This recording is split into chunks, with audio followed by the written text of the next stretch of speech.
Susugod kami dun eh. May nagre-reklamo. May nagtatapon daw ng basura. Wala pa namang schedule ng paghakot ng basura ngayon. Pasensya na po talaga, Kap. Hindi ko po kasi alam yung rules. Hindi pa po ako nagbe-briefing. Alam ko baguhan ka rito, pero dapat nagtatanong ka kung kailan yung tamang araw ng pagtatapon ng basura. Para hindi naman nagkakalat dito. Maraming aso rito at mga pusa pag-alagala. Kakalkalin yan. Mangangamoy dito sa buong paligid. Apo. So baka hindi lang isang tao magreklamo. Baka buong subdivision magreklamo sa amin. Ako, pasensya na po talaga, Kap. Kasi hindi ko naman po alam yung rules dito eh. Pwede kang pumunta sa barangay para itanong mo kung anong oras o araw ang dating ng truck para maghakot ng basura. Kunin mo muna yan. Itago mo muna sa bahay niyo kasi bukas pa darating yung truck natin. Ito na nga po. Siguraduhin mo lang. Apo. Para wala nagrereklamo sa atin. Apo.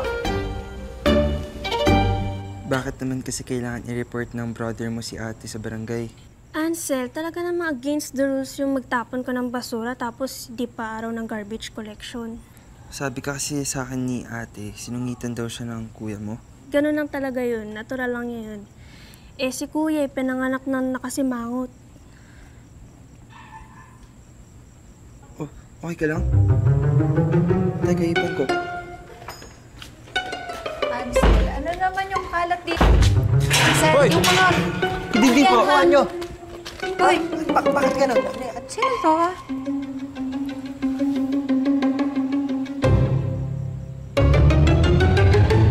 Hoy, ano ha? Yun ba yung dinidiskartehan mo, ha? Ate, nag-uusap lang kami. Dinidiskartehan ka agad. Ano ba napakalaki kong kasalanan, ha? We were just talking. Hoy, kilala kita. Manang-mana ka kay tatay. Makakita lang ng kahit anong creature na nakapalda, alam mo nangihina na. Nawawala na sa sarili, ano? Ano, we were just talking. Magkadikit yung mukha niyong dalawa. Nagpapakit ka sa kanya dun pa sa gitna ng kalye. Tama ba yun, Aya? Ate, kaibigan ko lang si Aya. Alam mo yung issue ka. Ayan, isa pa yan, kaibigan. Ba't mo kinakaibigan yung kapatid ng ungas na yun, ha? Ah, talaga bang kinakalaban mo ko? Ha?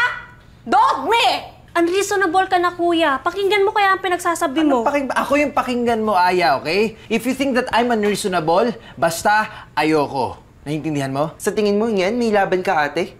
Sa totoo lang, ikaw naman nagsimula ng lahat ng gulo na yan, eh. At, teka lang, ha? Excuse me? Tuwing nag-online selling ka, abot hanggang Fairview ang lakas ng boses mo. Paseho-seho ka pa. Tapos aminin mo, hinarbat mo pa yung password ng wifi nila. Hoy, teka lang! Hindi ko hinarbat yun, no? Hiniram ko lang yun. Ayokong ano. Ayokong makipag-banding ka dun sa kapatid nung buwisit na babaeng nakikita na kay Miss Kabigting.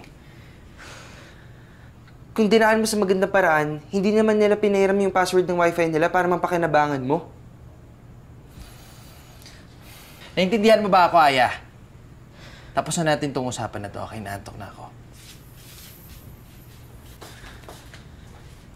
Sige, ganito na lang, ate. Mag-peace offering ka na lang kaya para matigil na tong gulo na to. Ate, yung password, remember? Oh, tigilan mo, ha? Matulog na.